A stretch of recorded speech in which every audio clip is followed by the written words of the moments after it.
Hello दोस्तों, मैं अरविंद कुमार गौतम यथार्थ लर्निंग के यूट्यूब चैनल में आप सभी का स्वागत करता हूं। दोस्तों, यदि आप यूपी लेखपाल की तैयारी कर रहे हैं तो आपको पता होगा आपका जो सिलेबस है उसमें एक सब्जेक्ट दिया हुआ है जिसका नाम है ग्राम समाज एवं विकास। और इस ग्राम समाज एवं विकास से आपके परीक्षा में 25 अंकों के कुल 25 प्रश्न पूछे जाएंगे।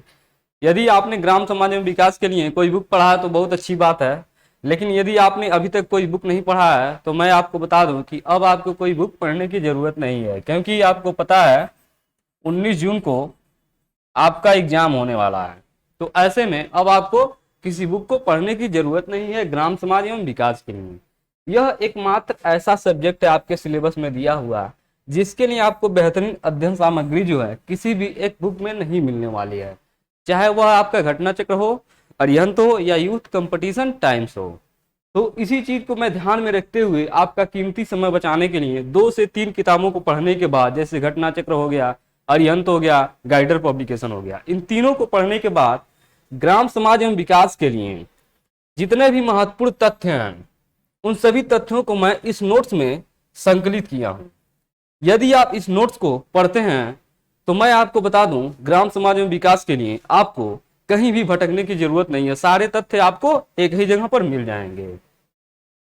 तो दोस्तों, ग्राम समाज एवं विकास के लिए यह हमारा चौथा भाग है। यदि आपने पहले के 3 भाग को नहीं देखा है तो आप इस वीडियो के डिस्क्रिप्शन में दिए हुए लिंक के जरिए जाकर उन तीनों भाग को देख सकते हैं और इसे बेहतर तरीके से समझ सकते हैं। चलिए, आज चौथे भाग के बारे में आज हम पढ़ेंगे और इसके बारे में हम जानना शुरू करते हैं कि चौथे भाग में हमें क्या जानकारी मिलने वाली है। तो दोस्तों, ग्राम समाज एवं विकास का चौथा भाग हमारा शुरू होता है उत्तर प्रदेश के इतिहास से। मैं आपको बता दूं कि आपका ग्राम समाज एवं विकास का जो सिलेबस है उसमें 11 से 12 प्रश्न जो है यह आपके उत्तर प्रदेश जीके से पूछा जाएगा।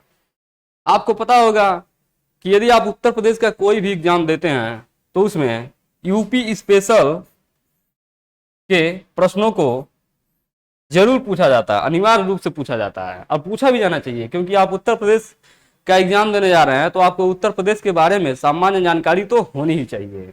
आज हम उत्तर प्रदेश के स्पेशल को पढ़ना शुरू करेंगे। सबसे पहले हम उत्तर प्रदेश के इतिहास को जानेंगे। तो मैं आपको बता दूं, ब्रिटिश काल के समय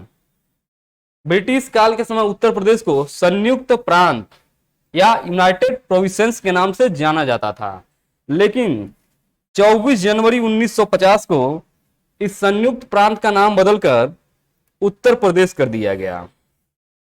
और उस समय वर्तमान में जो उत्तराखंड राज्य है उस समय वह उत्तर प्रदेश का हिस्सा था, लेकिन 9 नवंबर सन 2000 को उत्तर प्रदेश से अलग होकर एक राज्य बन गया और उस समय उसका नाम था उत्तरांचल, जब वह राज्य बना था। अब उत्तर प्रदेश के राजधानी के बारे में जानते हैं जो वर्तमान में है। इसके पहले तो इसकी कई राजधानियां चेंज हो चुकी हैं, लेकिन वर्तमान में उत्तर प्रदेश की राजधानी लखनऊ है और जिलों की संख्या कुल 75 है और सबसे नवीन जिला जो है अमेठी और शामली है। यह बड़ा ही महत्वपूर्ण तथ्य है और इसे आपको याद रखना चाहिए कि उत्तर प्रदेश का नवीनतम जिला जो है वह अमेठी और शामली है। और आर्थिक संभाग क्षेत्र जो है वह कुल 4 है। मंडलों की संख्या जो है उत्तर प्रदेश में वह 18 है और सबसे नवीन मंडल जो है आपका वह अलीगढ़ है। यह वर्ष 2008 में बना था। इसे आप याद रखिएगा, यह आपके परीक्षा में पूछा जा सकता है। ग्राम पंचायतों की संख्या जो है वह 2021 के डाटा के अनुसार वह है 58,176। नया पंचायतों की संख्या जो है वह 8,135 है। कृषि विकास खंड की संख्या जो है वह 826 है। कुल नगर पंचायत की संख्या जो है वह 439 है। यह 2017 के डाटा के अनुसार यहाँ पे बताया गया है और 2017 के डाटा के अनुसार ही बताया गया है। कुल नगर पालिका परिषद जो है उनकी संख्या 198 है। कुल नगर निगम जो है वह 17 है और सबसे नवीनतम नगर निगम जो है वह शाहजहांपुर है। यह वर्ष 2018 में बना था। इसे आप याद रखिएगा, आपकी परीक्षा में प्रश्न ऐसे पूछा जा सकता है कि नवीनतम नगर निगम कौन सा है, तो आपको याद रखना है कि शाहजहांपुर जो है यह 2018 में उत्तर प्रदेश का सबसे नवीनतम नगर निगम बना था। आगे देखते हैं। उत्तर प्रदेश में कुल गांव की संख्या जो है वह 1,06,774 है। इसे आप याद रखिएगा। यदि यह डेटा आपको याद नहीं रहता है तो मैं आपको बता दूं, इस वीडियो को कम से कम 2 बार देख लीजिएगा और इसके लिए जो मैं आपको पीडीएफ दूंगा उस पीडीएफ को 2 से 3 बार जरूर पढ़िएगा। यदि आपको यह डेटा याद नहीं होता है लेकिन फिर भी यदि प्रश्न पूछ लिया जाता है तो मैं आपको गारंटी देता हूं कि वह प्रश्न जो है आप छोड़कर नहीं आएंगे, उसे करके आएंगे। इसीलिए कम से कम वीडियो को 2 बार देखिएगा और फिर इसके पीडीएफ को 2 से 3 बार जरूर पढ़िएगा। उत्तर प्रदेश में तहसीलों की संख्या जो है वह 351 है और कुल आबाद गांवों की संख्या 97,814 है और विश्वविद्यालयों की संख्या जो है वह 55 है। और उत्तर प्रदेश का विधानमंडल जो है यह द्विसदनात्मक है। पहला है विधान परिषद और दूसरा है विधानसभा। इस प्रकार से उत्तर प्रदेश में शासन व्यवस्था संचालित होता है। विधानसभा सदस्यों की संख्या जो है वह 403 है, लेकिन जब इसमें एक एंग्लो इंडियन जोड़ दिया जाता है तो इस प्रकार से विधानसभा सदस्यों की कुल संख्या जो होती है वह 404 होती है। इसी प्रकार से विधान परिषद सदस्यों की संख्या जो है 99 है, लेकिन एक एंग्लो इंडियन के जोड़ने के बाद कुल 100 हो जाता है।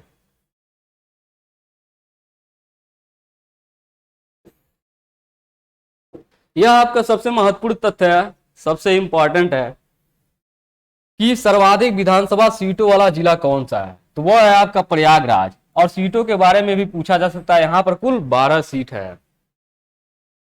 और सबसे कम विधानसभा वाला सीट वाला जिला जो है वह है आपका चित्रकूट है, हमीरपुर है, ललितपुर है, महोबा है और श्रावस्ती है। इन जिलों में विधानसभा सीटों की संख्या जो है वह 2-2 है।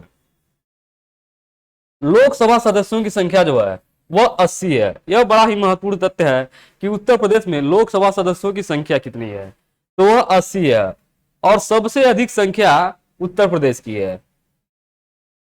राज्यसभा सदस्यों की संख्या जो है वह 31 है। उच्च न्यायालय प्रयागराज में है और एक इसका खंडपीठ लखनऊ में है। भारत में सबसे अधिक जनसंख्या वाला प्रदेश जो है उत्तर प्रदेश है। अब यहां से एक प्रश्न बनता है कि उत्तर प्रदेश का वह कौन सा जिला है जहां पर सबसे अधिक जनसंख्या है, तो याद रखिएगा वह आपका प्रयागराज है। प्रयागराज उत्तर प्रदेश का एक ऐसा जिला है जहां पे सबसे अधिक जनसंख्या है। उत्तर प्रदेश का सबसे अधिक जनसंख्या वाला जिला जो है प्रयागराज, मैं पहले ही बता चुका हूं आपको। अब उत्तर प्रदेश के चिन्ह और राजधानी के बारे में जानते हैं। देखिए, सबसे पहले इसका राजधानी 1836 में आगरा बना था और 1921 में लखनऊ बना था, लेकिन आंशिक रूप से था। लेकिन 1935 से लखनऊ हुआ और यह पूर्ण रूप से हुआ। यह परीक्षा में पूछा जा सकता है कि लखनऊ जो है उत्तर प्रदेश का पूर्ण रूप से राजधानी कब बना था, तो याद रखिएगा 1935 में लखनऊ जो है आपका यह पूर्ण रूप से उत्तर प्रदेश की राजधानी बन गया था। और उत्तर प्रदेश राज्य का गठन जो हुआ था यह 24 जनवरी 1950 को हुआ था। आपको पता होगा इसके पहले इसका नाम संयुक्त प्रांत था, लेकिन 24 जनवरी 1950 को संयुक्त प्रांत का नाम बदलकर उत्तर प्रदेश कर दिया गया। इस प्रकार से उत्तर प्रदेश राज्य का गठन हुआ और राज्य का पुनर्गठन हुआ 1 नवंबर 1956 को। उत्तर प्रदेश राज्य की राजभाषा है हिंदी है, दूसरी हमारी उर्दू है। और उर्दू उत्तर प्रदेश की दूसरी राजभाषा कब बनी थी? 1989 में बनी थी। उत्तर प्रदेश का राजकीय पशु जो है वह है बारहसिंघा। राजकीय पक्षी जो है यह सारस या क्रोंच है। इससे प्रश्न लगातार परीक्षा में पूछा जाता है, इन सबको याद रखिएगा। उत्तर प्रदेश का राजकीय पेड़ अशोक है। राजकीय खेल जो है हॉकी है। यह हॉकी खेल जो है यह उत्तर प्रदेश की राजकीय खेल के साथ ही भारत की राष्ट्रीय खेल है, इसे याद रखिएगा। उत्तर प्रदेश का राजकीय पुष्प जो है वह आपका पलाश या टेंसू है। अब डेट को भी याद रखिएगा, 4 जनवरी 2021 से पलाश या टेंसू को उत्तर प्रदेश का राजकीय पुष्प अपनाया गया था। राजकीय चिन्ह जो है वह एक वृत्त में 2 मछली एवं तीर कमान है। यह 1938 से स्वीकृत हुआ था। अब जन प्रतिनिधित्व के बारे में जानते हैं। तो उत्तर प्रदेश में एक विधानमंडल की व्यवस्था की गई है जिसमें विधान परिषद आता है, विधानसभा आता है अब न्याय व्यवस्था के बारे में जानते हैं, उत्तर प्रदेश का न्याय व्यवस्था कैसा है। तो इसका उल्लेख किया गया अनुच्छेद 214 से 37 तक में बताया गया है कि उत्तर प्रदेश की न्याय व्यवस्था कैसी है। उच्च न्यायालय जो है इलाहाबाद यानी कि प्रयागराज में है, और उच्च न्यायालय की स्थापना 1866 में हुई थी, इसे याद रखिएगा। और 1869 में इलाहाबाद में स्थानांतरित हुई। न्यायाधीशों की संख्या जो है वह 160 ही है, इसे याद रखिएगा कि उत्तर प्रदेश का उच्च न्यायालय जो है उसमें न्यायाधीशों की कुल संख्या 160 ही है।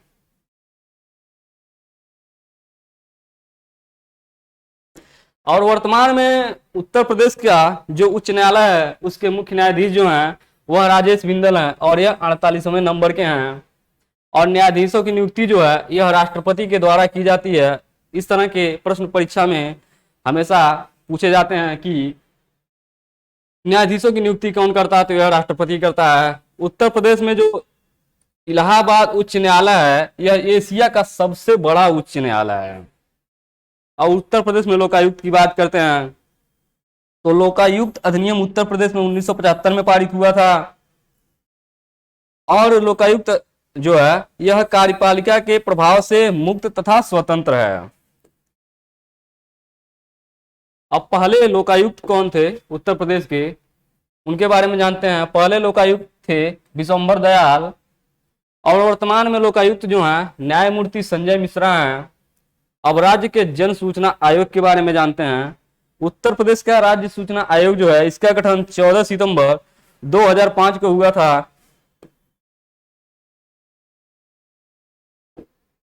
अब आरटीआई अधिनियम जो है यह 2005 की धारा 15 के अंतर्गत प्रथम मुख्य सूचना आयुक्त जो है न्यायमूर्ति एम.ए. खान है।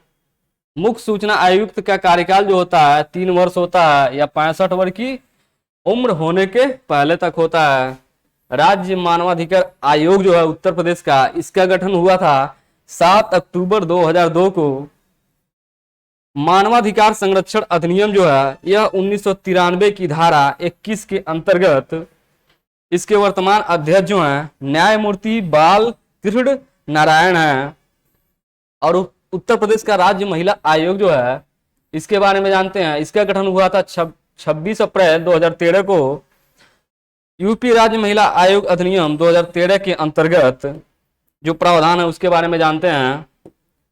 वर्तमान अध्यक्ष जो हैं राज्य महिला आयोग जो है उत्तर प्रदेश का, उसके वर्तमान अध्यक्ष जो हैं यह बिमला बाथम है। यह आपके परीक्षा में कई दफा पूछा गया है। विधायक निधि के बारे में जानते हैं। विधायक निधि यह लागू हुआ था 1998 से 99 के बीच में, और इस निधि के तहत विधानमंडल के प्रत्येक सदस्य को अपने विधानसभा या निर्वाचन क्षेत्रों में विकास संबंधी कार्यों के लिए प्रत्येक वर्ष 1,50,00,000 रुपए की धनराशि दी जाती है। इसे आप अपडेट कर लीजिएगा। आगे देखते हैं। संयुक्त प्रांत से जब उत्तर प्रदेश बना तब इसके प्रथम मुख्यमंत्री कौन थे, उप मुख्यमंत्री कौन थे, महिला मुख्यमंत्री कौन थी, और वर्तमान में जो नियुक्तियां हुई हैं उसके बारे में जानते हैं। पहली मुख्यमंत्री जो थी, पहले मुख्यमंत्री उत्तर प्रदेश के पंडित गोविंद बल्लभ पंत थे। प्रथम उप मुख्यमंत्री चौधरी नारायण सिंह थे, और प्रथम महिला मुख्यमंत्री सुचिता कृपलानी बनी थी। इसके साथ ही आपसे यह प्रश्न परीक्षाओं में पूछा जा सकता है कि पहली महिला मुख्यमंत्री कौन थी। यह उत्तर प्रदेश की पहली महिला मुख्यमंत्री बनने के साथ ही पूरे भारत के किसी राज्य की पहली महिला मुख्यमंत्री बनी थी।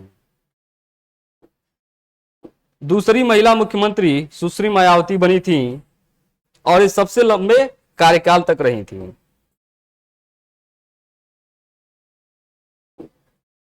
अब प्रथम महिला राज्यपाल के बारे में जान लेते हैं। यह सरोजनी नायडू बनी थी। और प्रथम महिला राज्यपाल के साथ ही देखिए उत्तर प्रदेश की प्रथम महिला राज्यपाल श्रीमती सरोजनी नायडू बनी थी, और उत्तर प्रदेश के साथ ही भारत के किसी राज्य की प्रथम महिला राज्यपाल बनी थी।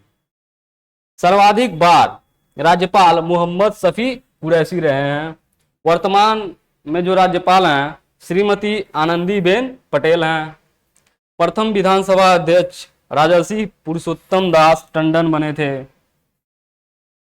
सर्वाधिक बार विधानसभा अध्यक्ष श्री आत्माराम गोविंद खेड़ व केसरी नाथ त्रिपाठी बने थे। वर्तमान में विधानसभा अध्यक्ष हृदय नारायण दीक्षित हैं। विधान परिषद के वर्तमान सभापति हैं श्री रमेश यादव। अब उत्तर प्रदेश की भौतिक संरचना व जलवायु के बारे में संक्षिप्त रूप से जान लेते हैं। तो उत्तर प्रदेश का आकार जो है यह लंबवत है और पूर्व से पश्चिम की लंबाई जो है इसकी 650 किलोमीटर है और दक्षिण से उत्तर की लंबाई 240 किलोमीटर है। और उत्तर प्रदेश का कुल क्षेत्रफल जो है यह 2,40,928 है और इसका भारत में स्थान जो है यानी कि भारत के क्षेत्रफल का कुल 7.33% है। क्षेत्रफल में चौथा भारतीय राज्य सबसे अधिक क्षेत्रफल वाला जिला जो है यह लखीमपुर खीरी है, 7,680 है। यह प्रश्न आपके परीक्षा में पूछा जा सकता है कि उत्तर प्रदेश का वह कौन सा जिला है जिसका क्षेत्रफल सबसे अधिक है, तो वह है आपका लखीमपुर खीरी। और सबसे कम क्षेत्रफल वाला जिला जो है वह है हापुड़। और यह उत्तर प्रदेश पीसीएस के एग्जाम में कई दफा पूछा गया है कि उत्तर प्रदेश का सबसे कम क्षेत्रफल वाला जिला कौन सा, वह है आपका हापुड़। यह 660 वर्ग किलोमीटर में फैला हुआ है। अब उत्तर प्रदेश के सीमावर्ती जिलों के बारे में जानते हैं। सीमावर्ती जिला और प्रदेश के बारे में जानते हैं। तो उत्तर प्रदेश से कुल 9 राज्य सटे हुए हैं, 8 राज्य हैं और एक केंद्र शासित प्रदेश है और वह केंद्र शासित प्रदेश दिल्ली है। इसे आप समझने के लिए मैप का इस्तेमाल कीजिएगा, उससे बेहतर समझ में आएगा। सीमावर्ती देश जो है नेपाल है। उत्तर प्रदेश की नेपाल सीमा की लंबाई जो है यह 579 किलोमीटर है। सर्वाधिक राज्यों को स्पर्श करने वाला उत्तर प्रदेश का जिला जो है यह सोनभद्र है। यह 4 राज्यों को टच करता है।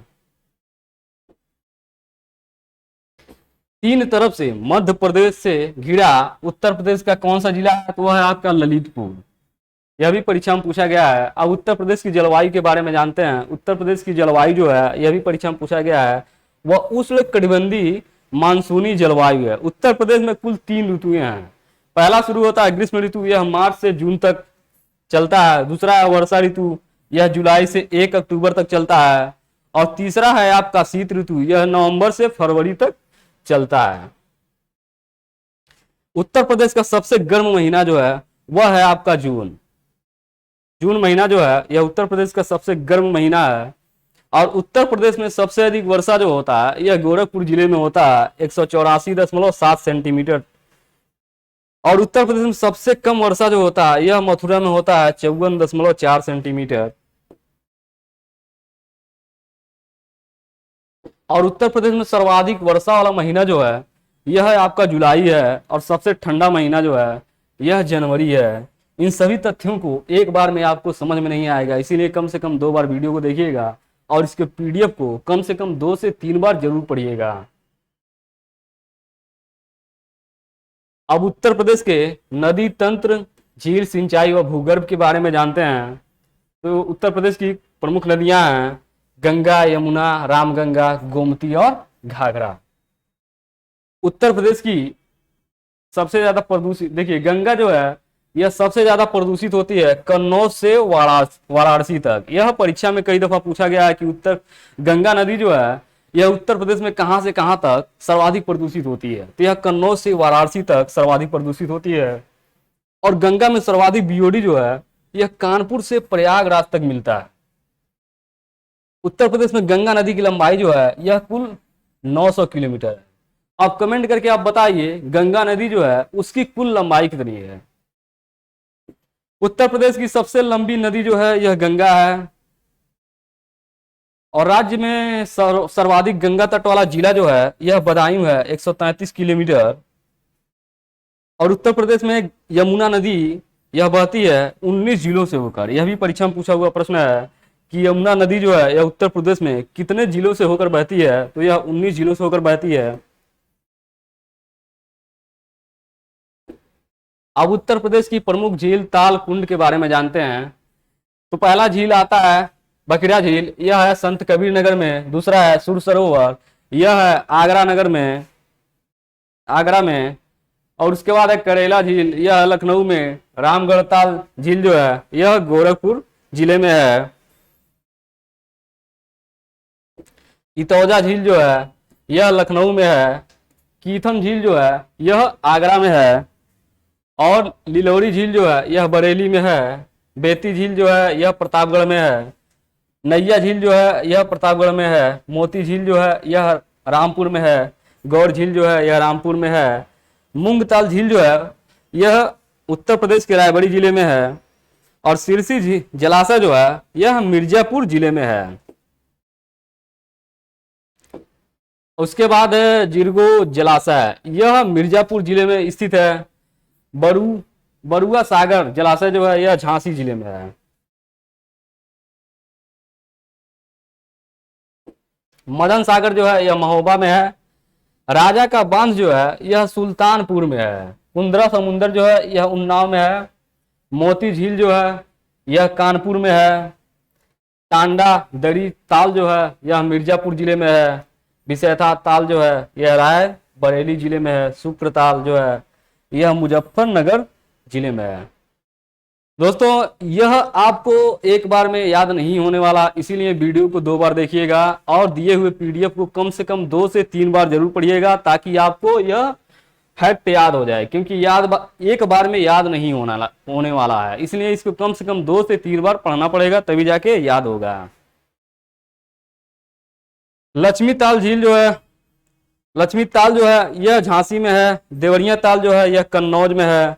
औंधी ताल जो है यह वाराणसी में है। आगे देखते हैं, दरवन झील जो है यह अयोध्या जिले में है। पुलहर झील जो है यह पीलीभीत में है। दहर झील जो है हरदोई में है। राधा कुंड यह मथुरा में है। सुरहा ताल यह बलिया में है। बड़ा ताल जो है यह शाहजहांपुर में है। छितौरा झील जो है यह बहराइच जिले में है। शेखा झील जो है यह अलीगढ़ जिले में है। अब उत्तर प्रदेश में पाए जाने वाले प्रमुख खनिजों के बारे में जानते हैं।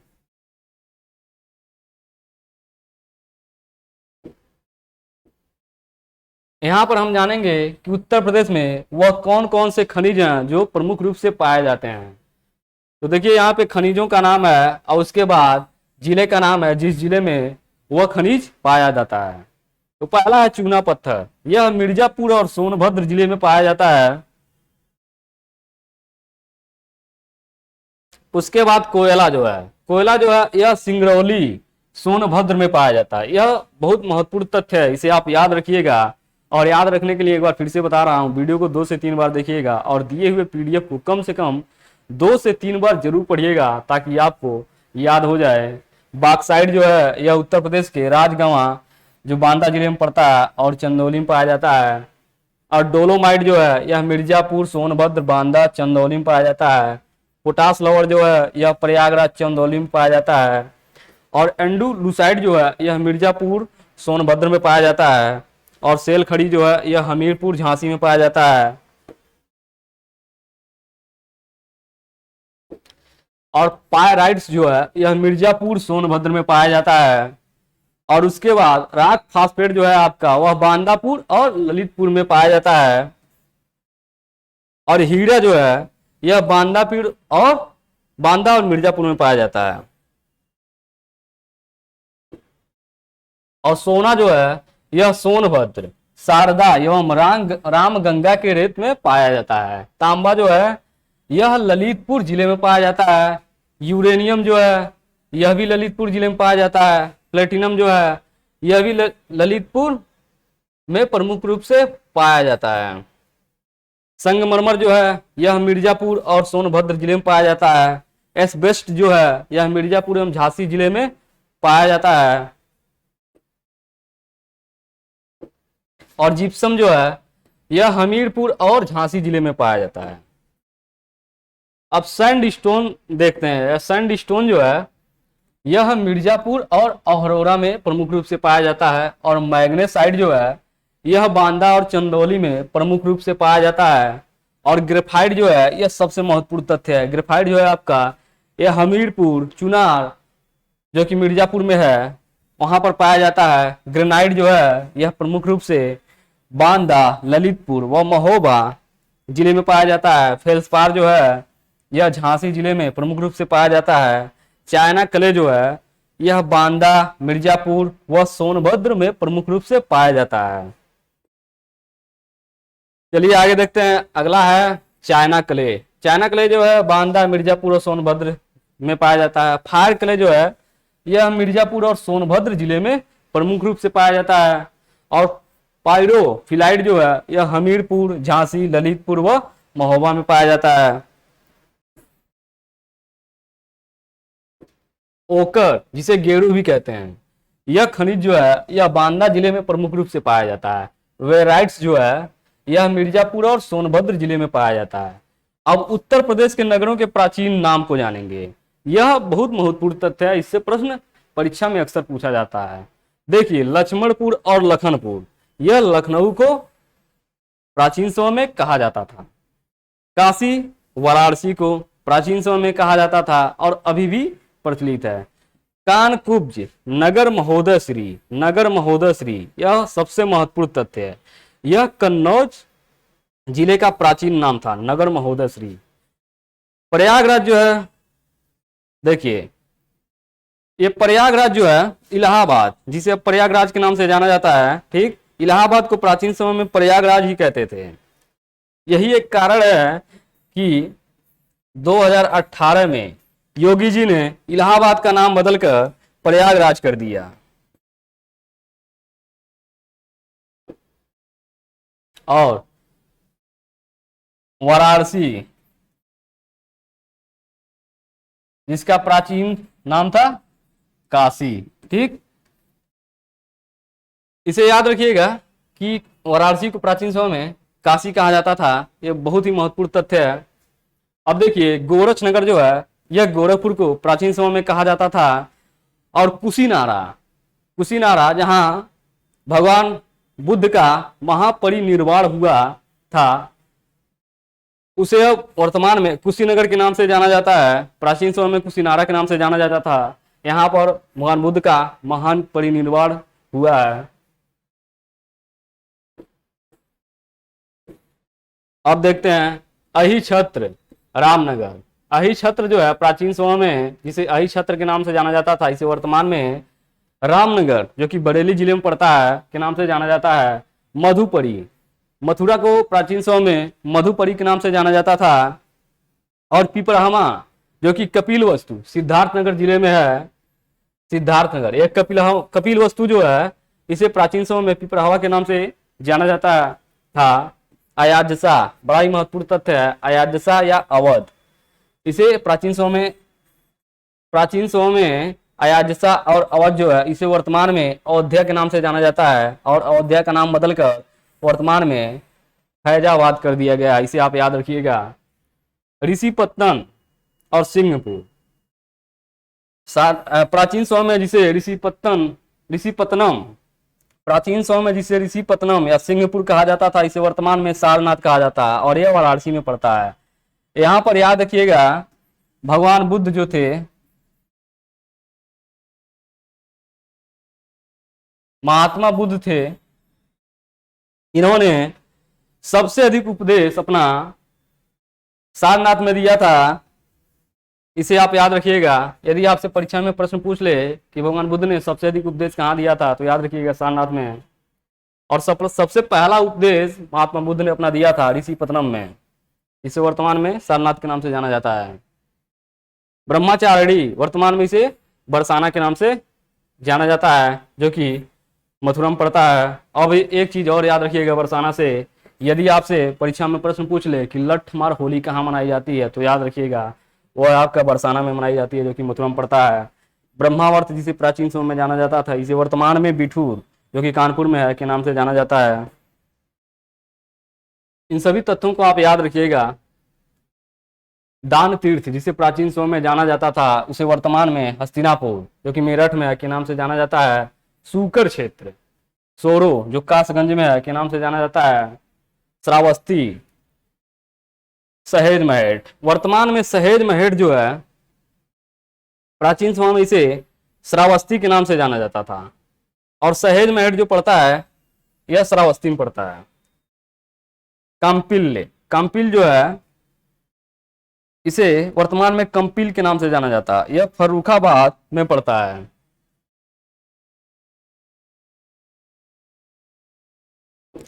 अब यहां से दोस्तों हम जानेंगे उत्तर प्रदेश की जनगणना के बारे में। वर्ष 2021 में जो भारत की जनगणना हुई थी उसमें उत्तर प्रदेश की स्थिति क्या है उसके बारे में अब हम जानेंगे, और यहाँ से पूरे विस्तार से समझेंगे, क्योंकि सबसे अधिक प्रश्न यहीं से आने की संभावना है, जनगणना से ही। और सभी भर्ती परीक्षाओं में जनगणना से विशेष रूप से प्रश्न पूछा जाता है, तो यहाँ से हम पूरे विस्तार से जानेंगे उत्तर प्रदेश की जनगणना के बारे में। तो दोस्तों यह हमारा ग्राम समाज एवं विकास का चौथा भाग था। अब हम उत्तर प्रदेश की जनगणना को भाग 5 में जानेंगे। यदि आपको यह वीडियो अच्छा लगा हो तो वीडियो को लाइक कर दीजिए, और लाइक करने के साथ ही चैनल को सब्सक्राइब करके बेल आइकन दबा दीजिए, ताकि जैसे ही भाग 5 में बनाऊं उसका नोटिफिकेशन आपको तुरंत मिल जाए और समय रहते आप उस वीडियो को देखकर लाभ उठा सकें और परीक्षा में बेहतर अंक प्राप्त कर सकें। क्योंकि आपका एकमात्र उद्देश्य होना चाहिए परीक्षा में बेहतर अंक प्राप्त करके सफलता प्राप्त करना, अंतिम रूप से चयन लेना। तो दोस्तों मिलेंगे अगले वीडियो में, तब तक के लिए आप सबका बहुत बहुत धन्यवाद।